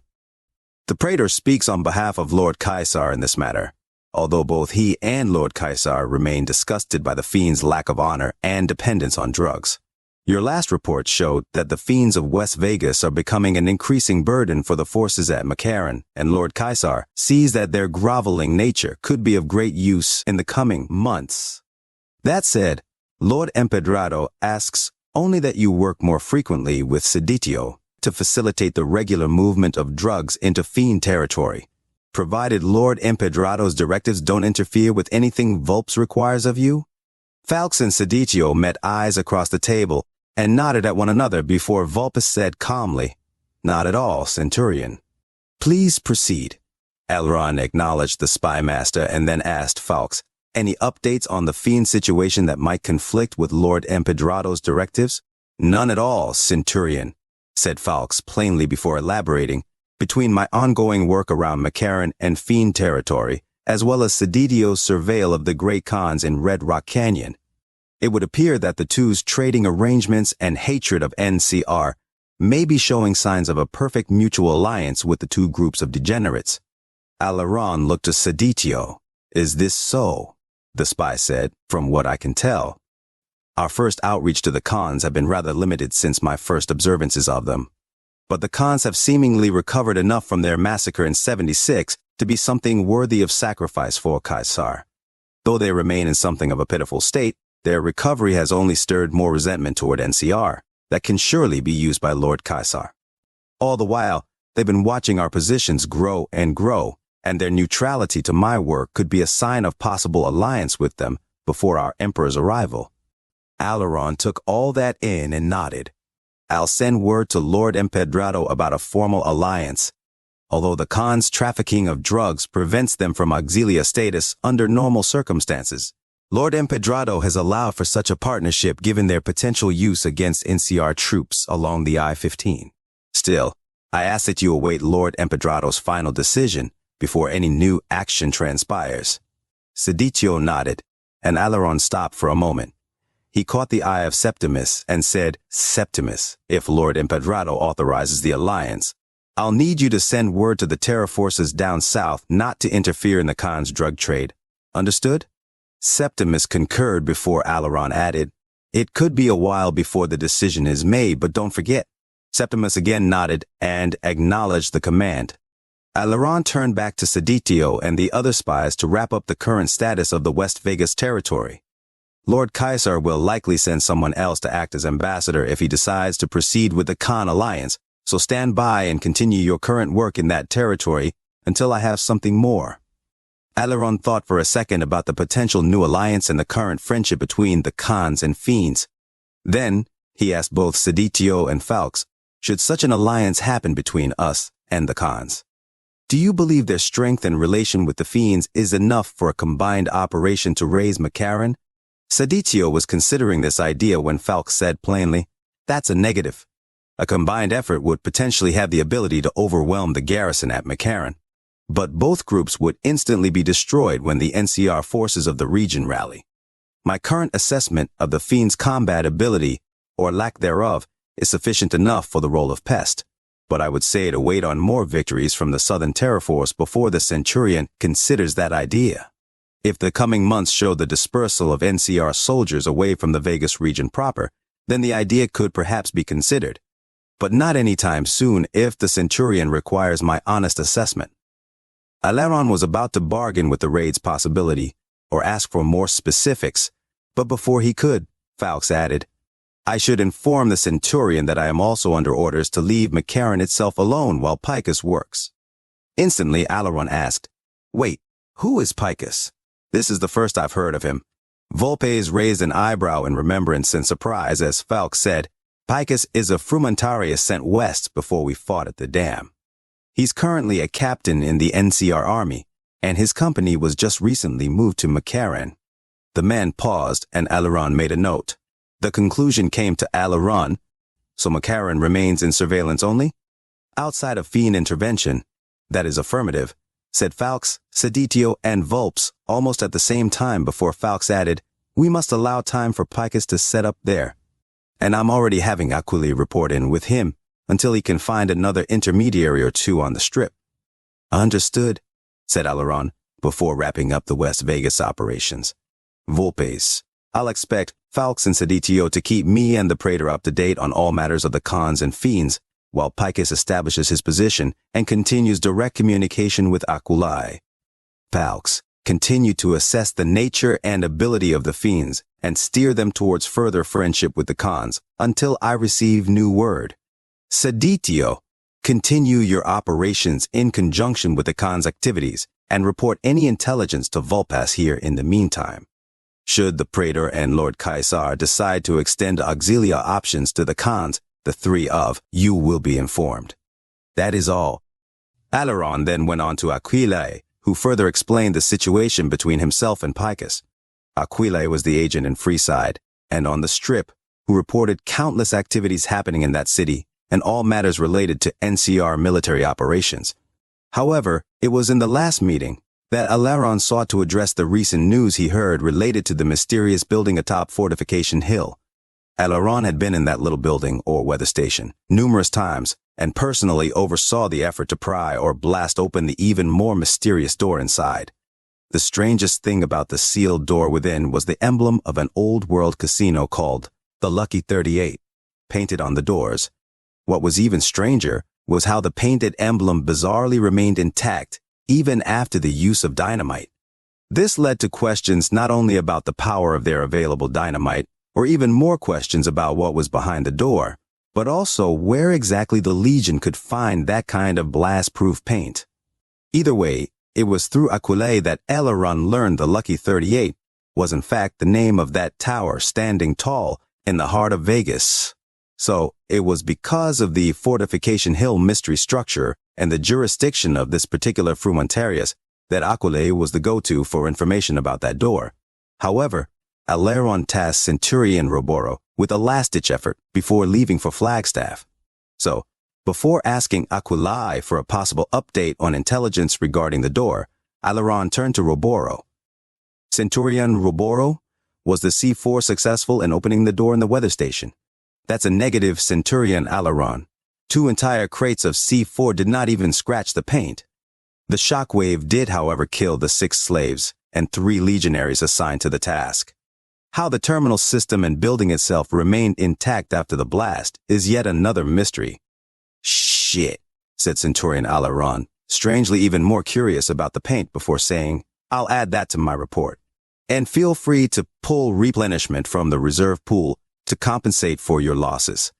Aleron was going to ask if putting a Legion Aureus in the mysterious circular slot on the terminal system worked, but decided not to even bother, as he could already guess the outcome of that if 2 crates of C4 didn't work. Instead, Aleron turned to Aquili and asked more as a formality than anything, on your last visit to the Strip, did you happen to learn anything new about that door? Just as expected, Aquili said, negative, Centurion. The Lucky 38 remains sealed. And even my outreach to its supposed occupant Mr. House on behalf of Caesar went unheard by him or his mechanical strip occupation force. Alaron wondered again about the apparent robots overseeing that profligate city on behalf of its reclusive owner, Mr. House. But the silence has been frustrating not only for Alaron but for the praetor of Flagstaff as well as Caesar himself. After hearing yet again about Mr. House's disrespect of the Bull's ambassadors and Lord Caesar, Alaron decided it was the last time and said as much as he wrote it down. Continue reporting every word you hear on the strip, but Lord Empedrado will have to suspend further outreach to Mr. House until further notice.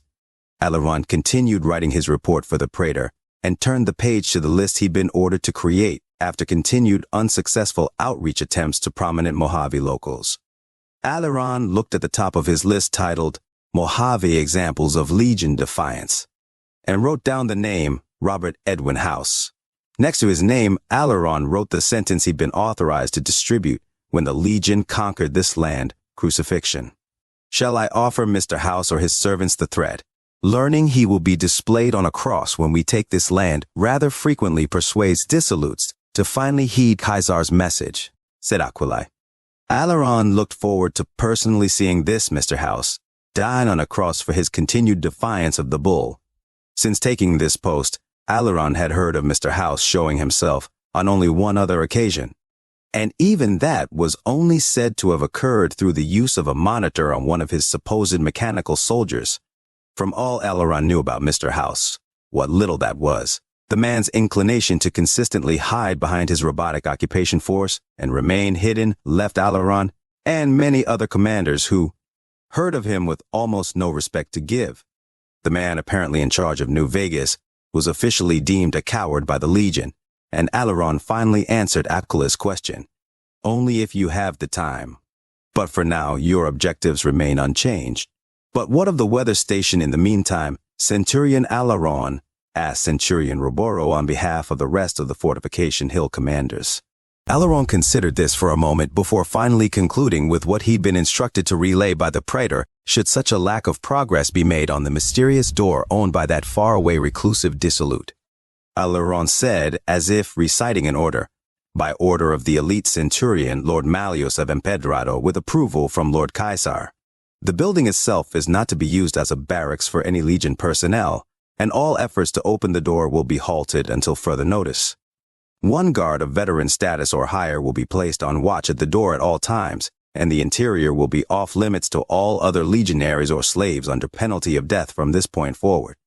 Accompanying this demand, all equipment used in previous attempts to open it will be made ready for the day Caesar takes charge of this fortification, and all methods will be logged for Lord Caesar himself to personally attempt upon his arrival.